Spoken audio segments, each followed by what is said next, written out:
Bien, vamos al tema que habíamos anunciado también, que es el reportaje sobre si en Chile efectivamente no existe una cifra que pueda contabilizar a los pacientes crónicos que están utilizando la cannabis sativa para fines medicinales. Ahora, pese a aquello, ¿no? La Fundación Daya estima, lo decías tú hace ya algunos instantes, en al menos 40 sus miembros que son investigados anualmente a partir de esta situación. Como no hay ley, claro, son indagados y enfrentan procesos judiciales. Vamos al reportaje de Francisca Carvajal. Yo comencé a consumir cannabis medicinal hace ya un par de años más o menos, porque llevo toda mi vida, desde los 17 años, en tratamiento contra la depresión. He pasado por cuánto médico y cuánto tratamiento, no se imagina. He gastado fortuna. Tengo mis plantas, perfecto, mi permiso, todo legal. Y sabes que han llegado del OS7 de Carabineros porque mis vecinos, problemas con los vecinos y simplemente me acusaron. Esta es la historia de Tewalda Inostroza, una mujer de 57 años que a los 17 fue diagnosticada de depresión y cuyos tratamientos convencionales no han dado resultados que le permitan llevar una vida normal. La angustia, el suicidio y la abstinencia son fantasmas que, según ella, han desaparecido con el uso del aceite de cannabis, el cual utiliza gracias al autocultivo de la planta que cosecha en su domicilio y que estuvo a punto de perder tras ser denunciada por sus vecinos.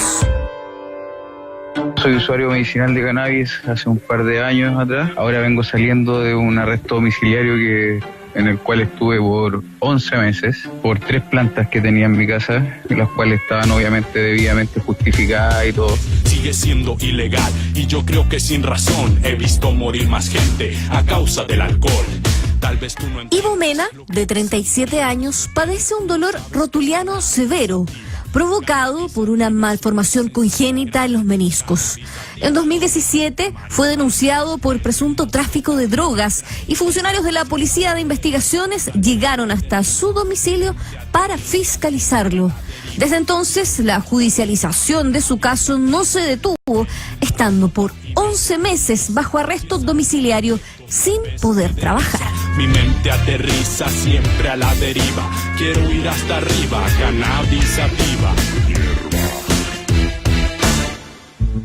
Estas dos historias son solo parte de una realidad que Fundación Daya solo puede aterrizar con el promedio de 40 pacientes al año que son investigados por presunto tráfico, ya que cifras oficiales a nivel nacional no existen. Así lo expone la presidenta de la entidad, Ana María Gasmuri. El principal problema que enfrentan los pacientes usuarios de cannabis medicinal es el temor a ser criminalizados. Hoy en día los pacientes están teniendo muchísimo éxito en sus tratamientos en base a cannabis medicinal a partir del autocultivo. Más del 70% de nuestros pacientes acceden a su tratamiento médico con prescripción médica, acompañado por sus médicos tratantes, mediante el autocultivo. Y el único problema que tienen esos pacientes hoy día es el temor a la persecución.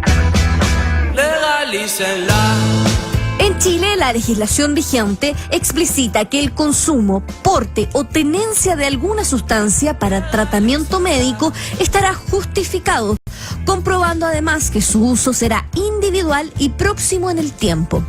Algo que en la práctica no se aplica, ya que el Servicio Agrícola Ganadero solo autoriza a personas jurídicas y no naturales. Así lo explica el vocero del departamento del OS7 de Carabineros, Pablo Ardiles. La ley 20.000 no ha sido modificada en ninguna de sus partes, razón por la cual nosotros como institución, aunque efectivamente tenemos un criterio, debemos darle cumplimiento a la ley 20.000 porque nosotros estamos mandatados de dar cumplimiento a la ley. Si no existe una autorización para sembrar, plantar o cultivar, o cosechar incluso alguna especie vegetal del género cannabis, por ejemplo, tenemos que proceder, uno, a la incautación de esta especie y posteriormente a ello darle cuenta al fiscal. La policía debe llevarte si robas o asesinas, pero no entiendo por qué no estoy en libertad.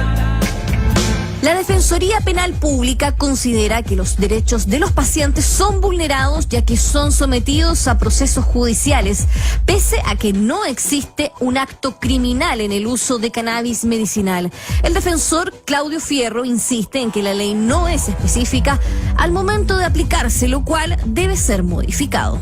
Quizás lo deseable sería que la ley 20.000 sea clara y que establezca establezca un tipo penal preciso de quienes trafican, pero también que sea preciso en distinguir quienes cultivan para consumo personal y próximo del tiempo. No tienen ningún tipo de sanción, pero que lo diga la ley. Se hace urgente una modificación legislativa a efecto de no criminalizar a esta gente que está bastante lejos de la criminalidad. O sea, guardando todas las proporciones, yo creo que esto es bastante parecido a la discusión que se genera en torno al aborto. Si bien las policías y el Ministerio Público están mandatadas para investigar denuncias, los tribunales también podrían aplicar criterio que diferencia estas situaciones. La Corte Suprema ha revocado medidas cautelares y anulado condenas, ya que el cultivo para el consumo individual y próximo en el tiempo es completamente legal. El vocero del máximo tribunal, Lamberto Cisternas, pone en la balanza la ciencia y el beneficio del uso de cannabis medicinal. El tema está en que hay quienes tienen una fe absoluta en el método científico y hay quienes son, digamos, totalmente contrarios a ello. Yo creo que hay que encontrar un punto de equilibrio. Lo que es propio del método científico hay que respetarlo, pero hay también un ámbito que es la medicina de la experiencia. Y la medicina de la experiencia nos habla por los casos. Y eso solo lo sabe aquel que experimenta la sanación. El 2019 inició con el debate de la Comisión de Salud del Senado para modificar el Código Sanitario con el fin de especificar las sustancias prohibidas para su elaboración, excluyendo el cannabis que sea destinado para uso medicinal. Sin embargo, para el exdirector de Senda, Mariano Montenegro, esta discusión no debe darse en el Congreso, ya que a su juicio corresponde a la autoridad sanitaria normar el uso del aceite. Aquí lo que no es entendible es por qué hay que tener un trato especial con una sustancia que se maneja en el Parlamento decisiones. No podemos empezar a pensar que ahora los antibióticos va a decidir el Parlamento si se usa o no se usan, los antivirales, los antidepresivos. Esto tiene un rigor científico y esto lo debería solo manejar la autoridad sanitaria. Esto tiene que ser evidencia y no propaganda. Dicen que aquí no podemos hacerlo realmente. Si bien en la Cámara de Diputados el proyecto de cultivo seguro tuvo un amplio apoyo, en el Senado se instalará el debate por quienes consideran que esta ley podría abrir las puertas para la legalización de la marihuana. Francisco Chaguán, de Renovación Nacional, y Guido Girardi, del PPD, marcan sus diferencias en esta discusión.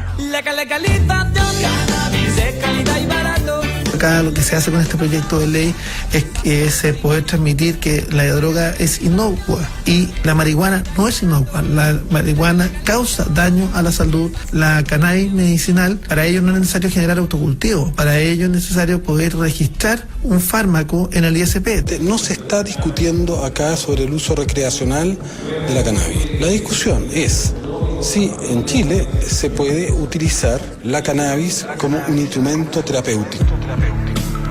La tramitación de la ley del cultivo seguro continúa en el Senado, mientras que los más de 30.000 pacientes de cannabis medicinal que Daya estima a nivel nacional seguirán esperando no ser denunciados por vecinos o allanados por las policías.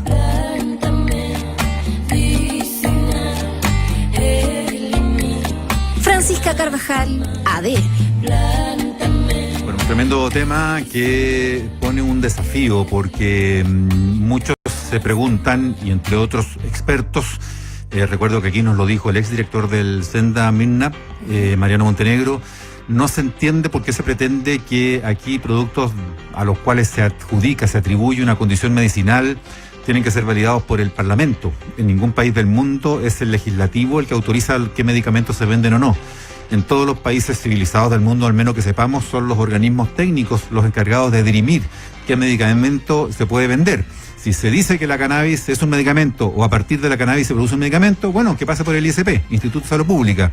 En Estados Unidos no hay medicamento que se venda con esa condición que no haya pasado por la FDA, la Administración de Alimentos y Drogas de la autoridad, una agencia fundamental, ¿no es cierto?, que autoriza la circulación de medicamentos en Estados Unidos y que dirime y diferencia también qué es lo que es medicamento, qué no lo es, qué es lo que es un alimento, un suplemento alimentario, en fin. Aquí es el ISP el que tendría que dirimirlo, no el Parlamento, no los políticos, ¿no? Claro, solo para cerrar, siempre hay que mencionar la evidencia que existe en la Fundación Epistemónico, que se ha dedicado a investigar, entre otras cosas, este tema. Analizó 82 enfermedades que se habían probado con uso del cannabinoide, es decir, el componente principal que tiene la planta de marihuana y sus derivados, y básicamente en el uso del dolor crónico oncológico, glaucoma, vómitos para la quimioterapia, la epilepsia refractaria, para el autismo, etcétera, etcétera. Y lo que finalmente demostró este estudio es que, primero, hay un grupo de enfermedades que se encontró que no tenían ningún efecto favorable y solo efectos dañinos y negativos. Dos, se encontró que un grupo de enfermedades, en un grupo pequeño de enfermedades había un pequeño efecto favorable, pero muchos efectos dañinos y adversos, es decir, un mal medicamento. Y finalmente no hay conclusiones todavía y se debe seguir investigando. Creo que ahí está resumido, si tú me preguntas, lo que para mí está en lo central. O sea, yo creo que se le ha dado una sobrevaloración al uso de la marihuana para efectos medicinales, que no está aprobado definitivamente por las organizaciones internacionales y sobre todo por los grupos médicos.